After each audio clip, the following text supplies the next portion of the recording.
नमस्कार विद्यार्थी मित्र मैत्रिणींनो, एमपीएससी क्रॅक किट या तुमच्या यूट्यूब चॅनलवरती तुमचं पुन्हा एकदा स्वागत आहे. जिओग्राफी, पॉलिटी, महिला बाल विकास, विज्ञान या सगळ्याच सिरीज आपल्या चालू आहेत. फक्त lecture step by step upload होत राहतील. तुम्ही फक्त जास्तीत जास्त विद्यार्थ्यांपर्यंत लेक्चर पोहोचवायचा प्रयत्न करा. तर काल जसं आपण बोललो होतो, एक डेमो लेक्चर आपण टाकलं होतं पॉलिटीचं, त्याचप्रमाणे आपण रेग्युलर पॉलिटीचे लेक्चर घेणार आहोत. ओके, तर सुरुवात करूया. पहिल्यांदा तर आपण इंडेक्स बघूया. आता ही जी इंडेक्स आपण बघतोय ती कुठली आहे ते लक्षात घ्या. तर यम लक्ष्मीकांत सरांचं पुस्तक आहे. यम लक्ष्मीकांत,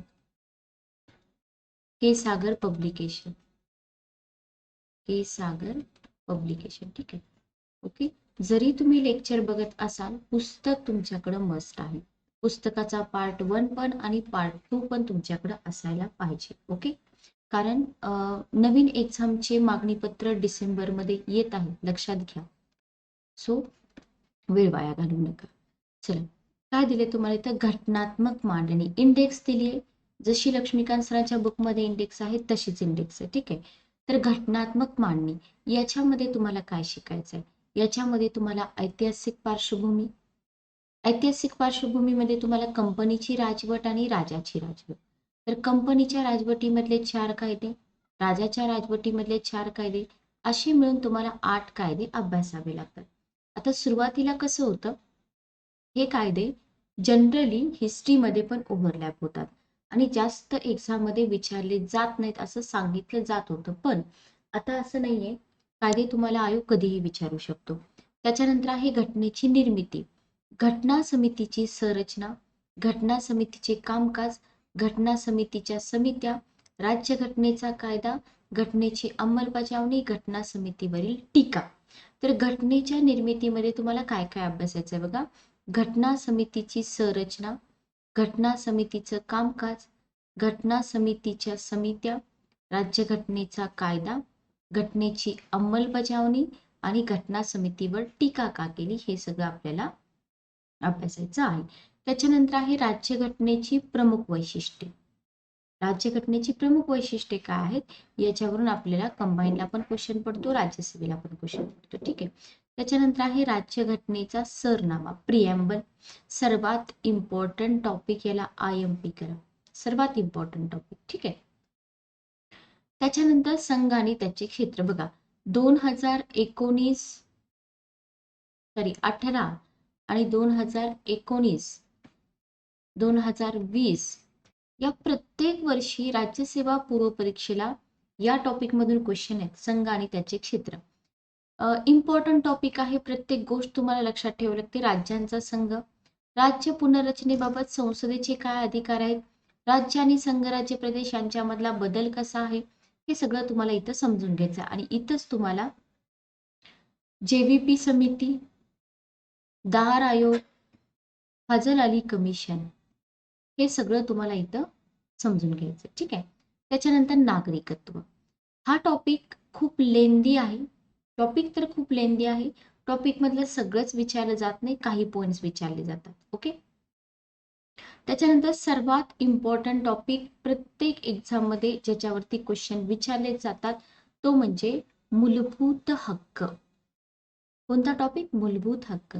याच्यामध्ये तुम्हाला समतेचा हक्क डिटेलमध्ये शिकावा लागतो, स्वातंत्र्याचा हक्क, शोषणाविरुद्धचा हक्क, धार्मिक स्वातंत्र्याचा हक्क, सांस्कृतिक आणि शैक्षणिक हक्क, घटनात्मक उपाययोजना होण्याचा हक्क, सैन्य दले आणि मूलभूत हक्क, मूलभूत हक्कांबाबत अपवाद.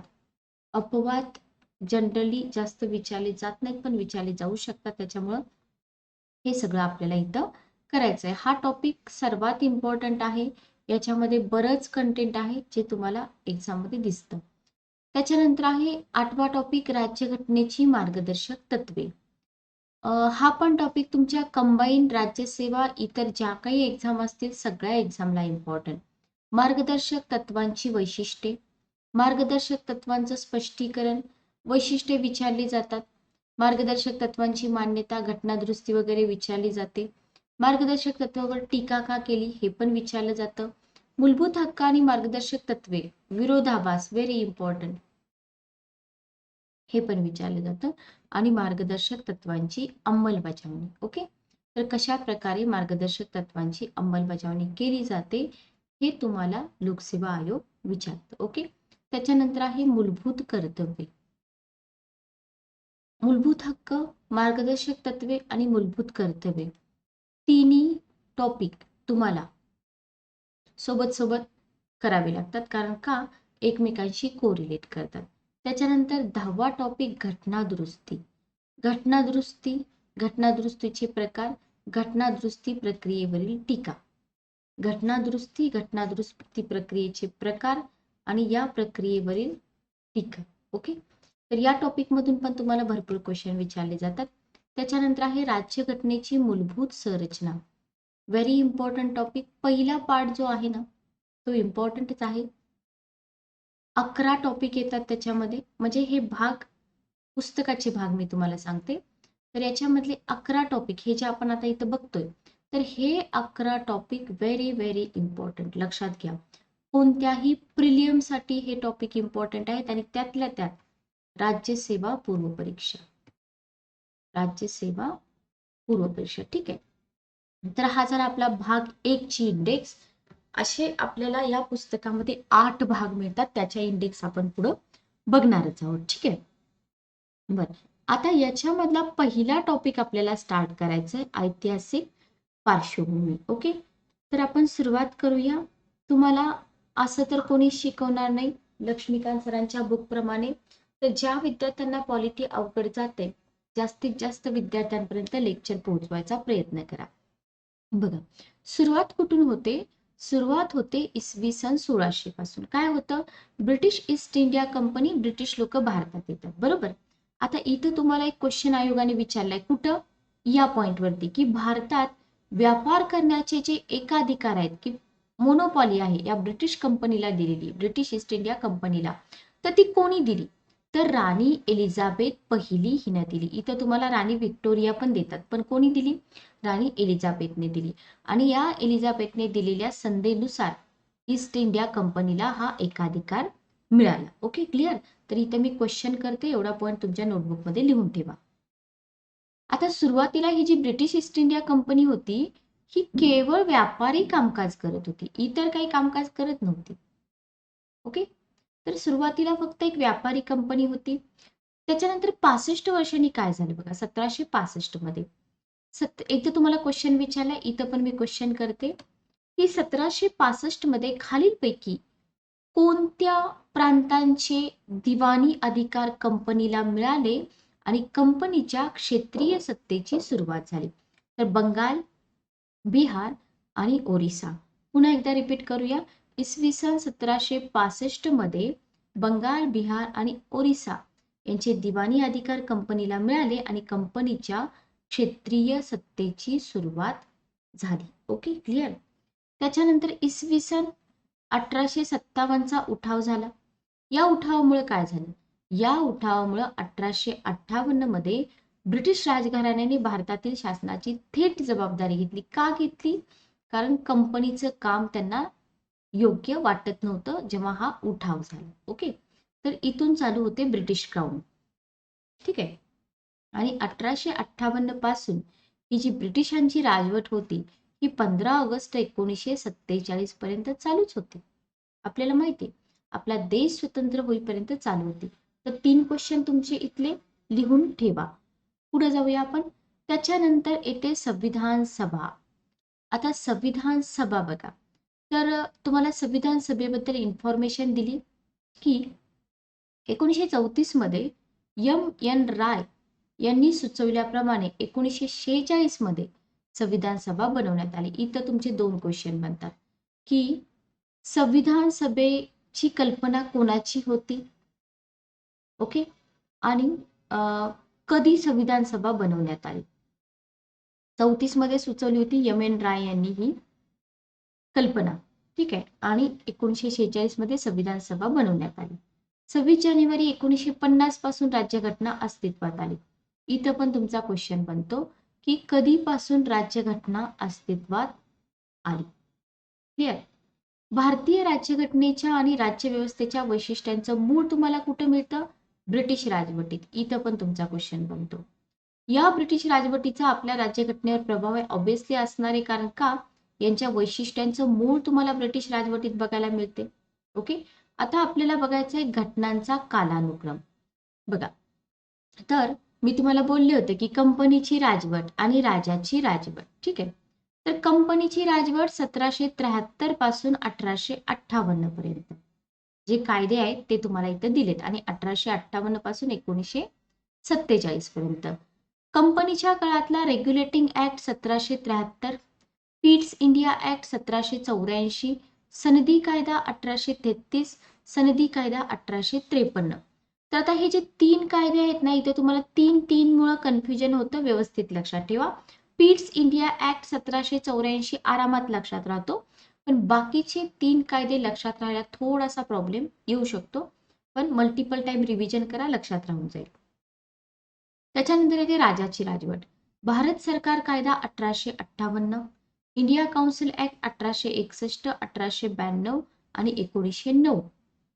India council act 1861, 1892, 1909. त्याच्यानंतर भारत सरकार कायदा 1919, भारत सरकार कायदा 1935 आणि स्वातंत्र्याचा कायदा 1947. ओके, मग आता हे सगळे कायदे आपल्याला बघायचे आहेत, आणि तुम्ही पण लेक्चर स्किप करू नका, लेक्चर पूर्ण बघा, अर्ध बघू नका. पेड बॅचेस मध्ये तुम्हाला इतकं डिटेलमध्ये शिकवतात, तुम्हाला फ्री ऑफ कॉस्ट एवढं डिटेलमध्ये कोणीच नाही शिकवणार, पण आपण शिकवणार आहोत. रेग्युलेटिंग ऍक्ट 1773, नियामक कायदा, कंपनीच्या काळातला हा पहिला कायदा. ठीक आहे, याच्यामध्ये काय इम्पॉर्टंट आहे ते मी तुम्हाला सांगते. तर ईस्ट इंडिया कंपनीच्या भारतातील कामकाजाचे नियंत्रण आणि नियमन करण्यासाठी काय केलं, ब्रिटिश सरकारने उचललेलं हे पहिलं पाऊल आहे.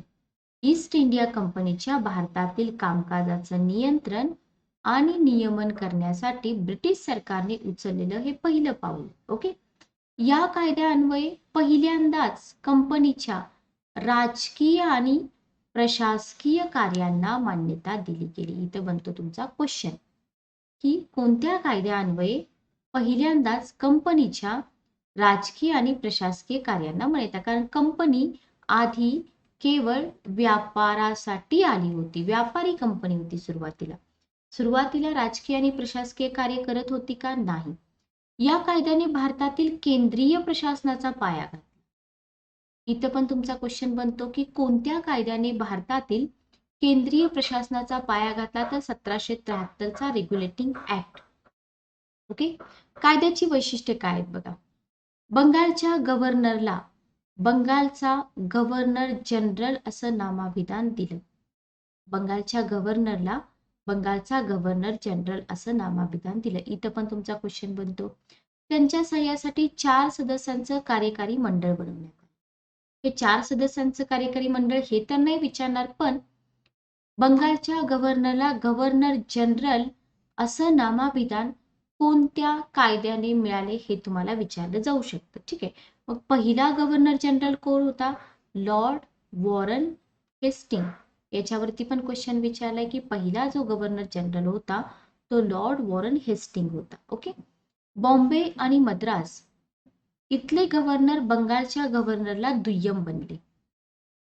बॉम्बे आणि मद्रासचे जे गव्हर्नर होते ते बंगालच्या गव्हर्नरला म्हणजे गव्हर्नर जनरलला दुय्यम बनले. कोलकाता सर्वोच्च न्यायालय 1774 स्थापण्याची तरतूद केली. इथला क्वेश्चन ऑलरेडी विचारलाय, मुख्य न्यायमूर्ती आणि 3 सदस्य. ठीक आहे, आणि कंपनीच्या कर्मचाऱ्यांनी खाजगी व्यापार करू नये, भेटवस्तू स्वीकारू नये, लाच स्वीकारू नये, अशी इथं एक तरतूद करण्यात आली. ओके, तर रेग्युलेटिंग ऍक्ट 1773 मध्ये बरेच क्वेश्चन तुम्हाला विचारले जातात. छोटे छोटे क्वेश्चन, तुम्हाला वाटतं हा क्वेश्चन हिस्ट्री मधून विचारलाय, पण हे जे कायदे आहेत मी तुम्हाला आधीच बोलले होते की हिस्ट्रीमध्ये पण ओव्हरलॅप होतात आणि पॉलिटीमध्ये पण ओव्हरलॅप होतात. ठीक आहे, ओके, पुढे जाऊया. पुढे तुम्हाला दिलेला आहे पीट्स इंडिया ऍक्ट 1784. या कायद्याची वैशिष्ट्ये काय आहेत बघा. कंपनीची व्यापारी कार्य आणि राजकीय कार्य याच्यामध्ये भेद केला.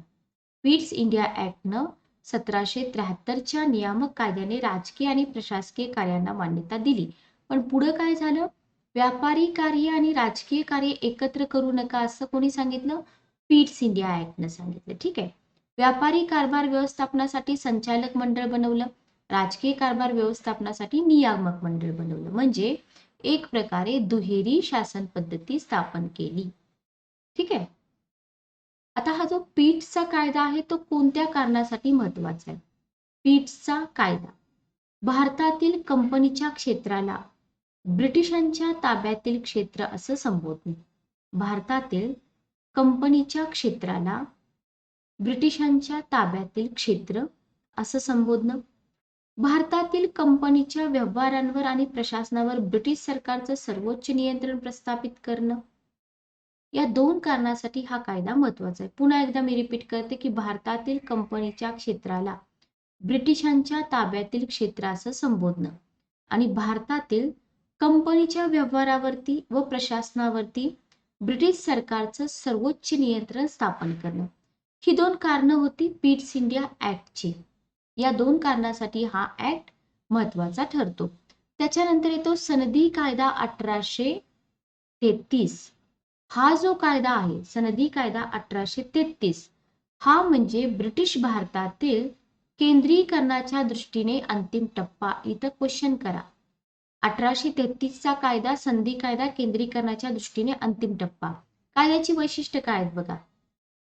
संधी कायदा 1833 ने बंगालच्या गव्हर्नर जनरलला भारताचा गव्हर्नर जनरल करण्यात आलं. बंगालचा गव्हर्नर जनरल कोणत्या कायद्याने बनला होता? जो आपण सुरुवातीचा कायदा बघितला, बरोबर. बंगालचा गव्हर्नर जनरल बनला आणि बंगालचा गव्हर्नर जनरल भारताचा गव्हर्नर जनरल बनला 1833च्या कायद्याने. त्याला सर्व नागरी आणि सैनिकी अधिकार देण्यात आले. हे इम्पॉर्टंट आहे. नागरी आणि सैनिकी अधिकार दिले. भारतातील ब्रिटिश नियंत्रणाखाली असलेल्या पूर्ण क्षेत्रासाठी अधिकार असलेले सरकार या कायद्याद्वारे पहिल्यांदा स्थापन झालं. व्हेरी इम्पॉर्टंट की ब्रिटिश नियंत्रणाखाली असलेल्या पूर्ण क्षेत्रासाठी अधिकार असलेलं सरकार या कायद्यानं पहिल्यांदा स्थापन झालं. ठीक आहे. भारताचा पहिला governor general lord William Bentinck. याच्यावरती पण आयोग क्वेश्चन विचारतो की lord William Bentinck. Okay, clear. तर जिथे जिथे क्वेश्चन आहे तिथे मी तुम्हाला क्वेश्चन करून दिलेला आहे. चला, तर आपण कोणता कायदा बघतोय? आपण संधी कायदा 1833चा बघतोय. मुंबई आणि मद्रास या गव्हर्नरचे कायदे करण्याचे अधिकार काढून घेतले. बघा, सुरुवातीचा कायदा होता तिथंच आपण बघितलं होतं की यांना गव्हर्नर जनरलच्या अंडर आणलं होतं, बरोबर. पुढे काय झालं, या कायद्यामध्ये गव्हर्नरचे कायदे करण्याचे अधिकारच काढून घेतले. म्हणजे पूर्ण भारतासाठी कायदे करण्याचा अधिकार केवळ भारताच्या गव्हर्नर जनरलला दिला. ओके, बाकीच्या गव्हर्नरचे कायदे करण्याचे अधिकार काढून घेतले. आणि पूर्वीच्या कायद्यानुसार बनवण्यात आलेल्या कायद्यांना रेग्युलेशन्स म्हणतात. हे तुम्हाला विचारत नाहीत. आणि या कायद्यानुसार केलेल्या कायद्यांना ऍक्ट्स असं म्हणतात. तर तुम्हाला रेग्युलेशन आणि ऍक्ट्स मधला डिफरन्स विचारणार नाहीत. हा पॉइंट स्किप केला तरी चालतो. ईस्ट इंडिया कंपनीचे व्यापारी संस्था, हा इथं मात्र क्वेश्चन बनतो की ईस्ट इंडिया कंपनीचे व्यापारी संस्था म्हणून असलेले अस्तित्व खालीलपैकी कोणत्या कायद्या अन्वये संपलं? तर संधी कायदा 1833 ती फक्त प्रशासनिक संस्था राहिली. ती फक्त प्रशासनिक संस्था राहिली. ठीक आहे. ओके, तर हे दोन क्वेश्चन इम्पॉर्टंट आहेत. संधी कायदा 1833 ने नागरी सेवकांच्या निवडीसाठी मुक्त स्पर्धात्मक पद्धती आणण्याचा प्रयत्न केला. याच्यावरती आयोगाने ऑलरेडी तुम्हाला क्वेश्चन विचारलेला आहे की नागरी सेवकांच्या निवडीसाठी मुक्त स्पर्धात्मक पद्धती आणण्याचा प्रयत्न केला का. त्याच्यानंतर आहे संधी कायदा 1853. इसवी सन 1793 ते 1853 या कालावधीत ब्रिटिश संसदेने केलेल्या संधी कायद्यांच्या मालिकेतील शेवटचा कायदा. तर हा जो कालावधी आहे या कालावधीमधला म्हणजे कंपनीच्या राजवटीच्या कालावधीमधला हा शेवटचा कायदा. काय होती याची वैशिष्ट्य बघा. तर हा जो कायदा आहे या कायद्यानं प्रथमच गव्हर्नर जनरलच्या काउन्सिलची म्हणजे मंडळाची भेद केला. एक कायदेविषयक कार्य आणि कार्यकारी कार्य असा भेद केला. ठीक आहे. कायदेविषयक कार्य वेगळी आणि कार्यकारी कायदे वेगळी. लेजिस्लेटिव्ह काउन्सिलर म्हणून 6 नव्या सदस्यांचा समावेश. आता तुम्ही म्हणाल की मॅडम हे आम्हाला कन्फ्यूज होतं, आम्हाला लक्षात राहत नाही. सगळ्यांनाच होतं तसं. तुम्हाला मल्टिपल टाइम रिव्हिजन करावीच लागेल. फक्त कायदे लक्षात ठेवा. म्हणजे गव्हर्नर जनरलची स्वतंत्र लेजिस्लेटिव्ह काउन्सिल म्हणजे विधिमंडळ स्थापन केलं. ठीक आहे. हे विधिमंडळ भारतीय केंद्रीय विधिमंडळ म्हणून ओळखलं जाऊ लागलं. हे जे विधिमंडळ आहे भारताचं केंद्रीय विधिमंडळ. बघा, जसं तुम्हाला स्वतंत्र भारताची पहिली संसद विचारली होती, तसं तुम्हाला भारतीय केंद्रीय विधिमंडळ सुद्धा विचारलं जाऊ शकतं. कोणत्या कायद्यानं बनलं होतं? ओके, तर क्वेश्चन केलेले पार्ट आहेत ते तुम्ही लिहून काढा न चुकता. आता ही जी हा जो कायदा आहे 1853चा, या कायद्यान्वये नागरी सेवामध्ये भरतीसाठी आणि निवडीसाठी खुली स्पर्धा पद्धती. बघा, पाठीमागच्या कायद्यामध्ये प्रयत्न केले जाणार होते, बरोबर, इथे सुरू करण्यात आली. आता खुली स्पर्धा पद्धती सुरू करण्यासाठी एक समिती नेमली, मेकॉले समिती. मेकॉले समितीवरती आयोगाने आधी पण क्वेश्चन विचारले. या कायद्यान्वये पहिल्यांदाच, व्हेरी इम्पॉर्टंट, भारतीय विधिमंडळामध्ये स्थानिक प्रतिनिधित्व. कोणत्या कायद्यान्वये? 1853चा कायदा. गव्हर्नर जनरलच्या मंडळातील 6 कायदे सदस्यांपैकी 4 सदस्य मद्रास, मुंबई, आग्रा, बंगाल येथील प्रांतिक सरकारकडून नियुक्त. अशा पॉइंटवरती अजून तर आयोगाने क्वेश्चन विचारलेले नाहीत, पण सुरुवातीचा भाग आहे त्याच्यामुळं स्किप करून चालणार नाही. Okay, clear? चल, तर इथं आपला भाग संपतो. कोणता? कंपनीची राजवट. Okay, clear? आय होप तुम्हाला सगळं व्यवस्थित समजलं असेल. तर पुढचा भाग जो आहे राजाची राजवट, तो पण आपण लगेचच बघूया. एकच मिनिट थांबा.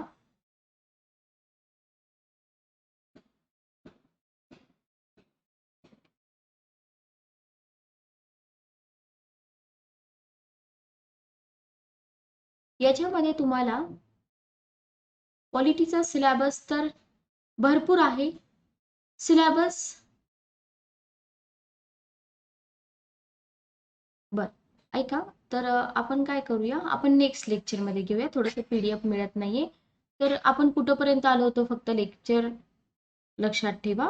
आपण कंप्लीट केले कंपनीची राजवट. ठीक आहे, तर आपण कंपनीची राजवट कंप्लीट केलेली आहे. 4 कायदे आपण कंप्लीट केलेत. पुढचा भाग आपला हा असेल राजाची राजवट. आणि हा जो आपला पहिला टॉपिक आहे, कोणता टॉपिक आहे? तो टॉपिक आपला संपेल, ऐतिहासिक पार्श्वभूमी. Okay, clear? तर हे सगळं मी तुम्हाला यम लक्ष्मीकांत सरांच्या बुक मधून शिकवले. तुम्ही क्रॉस चेक करू शकता. एकही पॉइंट आपण स्किप करणार नाही, जेणेकरून तुम्हाला पॉलिटीची पूर्ण बॅच इथंच मिळून जाईल. ओके, आता काही विद्यार्थ्यांची कमेंट आहेत, बघा, कमेंट करताना व्यवस्थित कमेंट करत चला. तर मॅडम, तुम्ही लेक्चर चांगले घेता, बरोबर आहे, तुम्ही पॉझिटिव्ह कमेंट करता, मान्य. धरसोड करू नका. लक्षात घ्या, तुम्हाला मी सगळं फ्री ऑफ कॉस्ट देते, बरोबर. तर लेक्चर अपलोड व्हायला वेळ लागतो. आणि याच्या आधी पण मी तुम्हाला बोलले की जसं आयोगाचं टाइम टेबल फ्लेक्झिबल आहे, तसं आपल्याला पण फ्लेक्झिबल राहावं लागतं. ओके, सो थोडंसं कमेंट करताना विचार करून कमेंट करत चला. तुमच्यासाठी स्टँडर्ड बुक मधून आपण शिकवतोय, असं नाही की आपण टाइमपास करतोय, कुठून पण शिकवतोय जे तुम्हाला उपयोगाचंच नाहीये किंवा तुमचा वेळ जाईल. तर थोडंसं विचार करून कमेंट करा. वेळ लागतो प्रत्येक गोष्टीला. 10-15 दिवसामध्ये सगळाच सिलेबस कव्हर होत नसतो. 1-1 वर्षाच्या ऑफलाईन बॅचेस असतात. तर थोडं कोऑपरेट करा. बाकी सगळेच स्टुडंट असे कमेंट करतात असं नाही, काही स्टुडंट करतात, तर ते चुकीचं आहे. ओके, थोडंसं कोऑपरेट करा. सगळे लेक्चर अपलोड होत आहेत, हीच महत्वाची गोष्ट आहे. जवळजवळ सगळे सब्जेक्ट आपण स्टार्ट करतोय. आणि मे बी अर्थशास्त्रासाठी माझा सेपरेट चॅनल स्टार्ट होईल, फक्त अर्थशास्त्र. अगदी बेसिक पासून तिथं तुमचं अर्थशास्त्र घेतलं जाईल. पण लेक्चर सगळेच अपलोड होत राहणार आहे, त्याच्यामुळं वेळ लागतो लेक्चर अपलोड व्हायला, लक्षात घ्या. ठीक आहे, तर याच्यासाठी सेपरेट चॅनल माझा स्टार्ट होईल, फक्त अर्थशास्त्राचे लेक्चर. तर त्याची लिंक मी तुम्हाला देईन. तर भेटूया आपण नेक्स्ट लेक्चरमध्ये. Good day, take care.